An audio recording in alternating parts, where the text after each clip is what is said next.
Your Excellency, Mr. Morgens Lickenthoff, President of the 70th session of the General Assembly, Your Majesties, Excellencies, Heads of State and Government, Your Excellency, Mr. Ban Ki-moon, Secretary General of the United Nations, distinguished delegates, ladies and gentlemen, comrades and friends. Allow me at the outset to extend to you, Mr. Lickenthoff, my warm congratulations on your election to the high office of President of the 70th session of the General Assembly. You assume this office at an historic moment when the United Nations has just adopted an ambitious agenda for the future of humankind. The task ahead needs all hands on the deck, and you can count on our cooperation and support during your presidency. Mr. President, I wish to commend Mr. Sam Kutesa, a distinguished son of Africa, for the dynamism with which he steered this august body over the past year. We particularly appreciated his leadership in promoting inclusive dialogue and seeking consensus on the many sensitive issues that he presided over during his tenure of office. The theme of this session, I quote, "The United Nations at 70th, the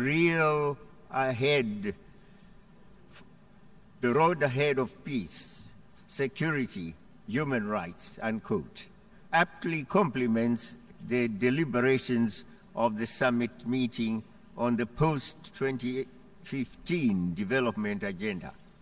It is our expectation that the United Nations will draw from its 7 decades-long experiences to give birth to a new era of peace, equality, and justice, a new era that recognizes and fosters the commonality of our common fate through renewed international cooperation and solidarity.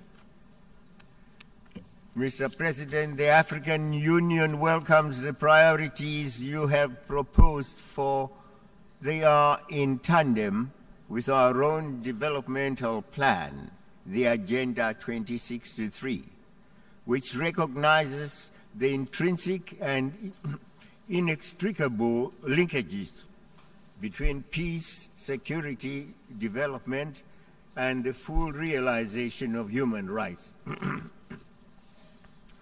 The African Union Constitutive Act recognizes that while peace and security are imperative for our progress, conflict is a major impediment to the socio-economic advancement and integration of the continent.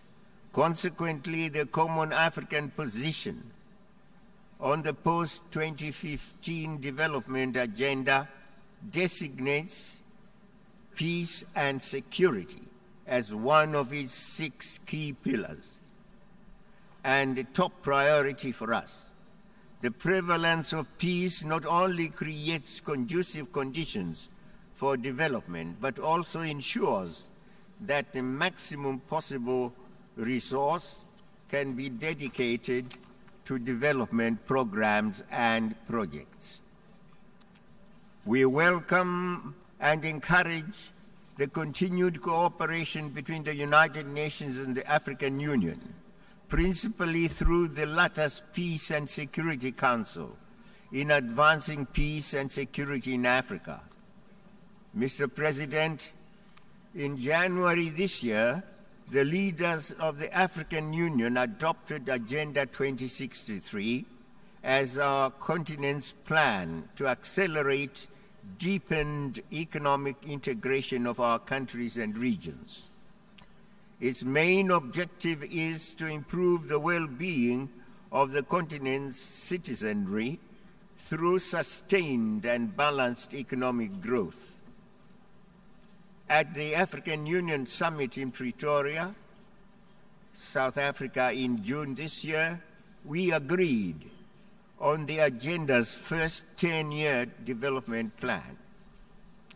During these initial 10 years, the flagship programs will include the creation of a continental free trade area, the African Center for Disease Control, a Pan-Africa University of Science and Technology to develop skills for the value addition and beneficiation of the continent's vast mineral resources, a single aviation market, a high-speed train, and a Pan-African e-network.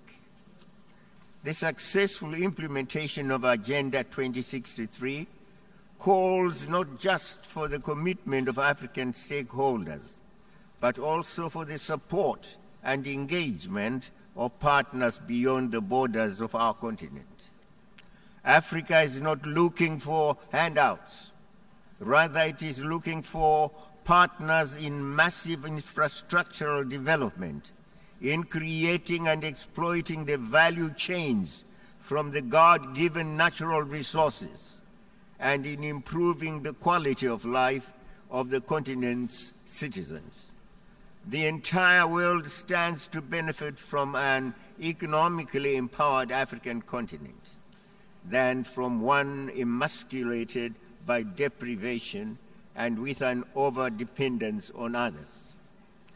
Mr. President, adaptation to change is the most crucial ingredient for the vibrancy and effectiveness of any organization, including the United Nations.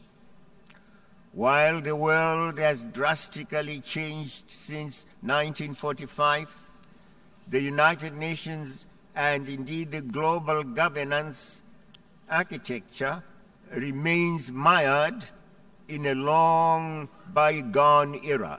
This archaic hierarchy among nations threatens to erode the confidence and support that the United Nations commands among the majority, but disadvantaged of its membership.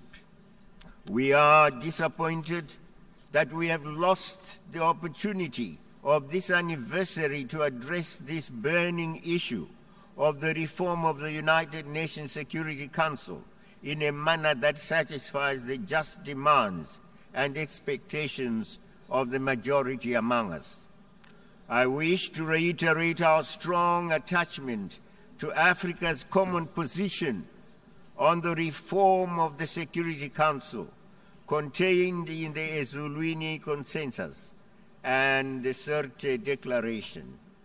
I call on all genuine friends of Africa and all those who value justice, fairness, and democracy to support Africa's just and reasonable proposals.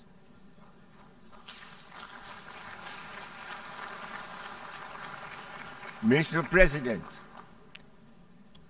we equally call for the revitalization of the General Assembly, the sole universally representative and democratic organ of the United Nations, so that it can effectively carry out its charter-mandated responsibilities.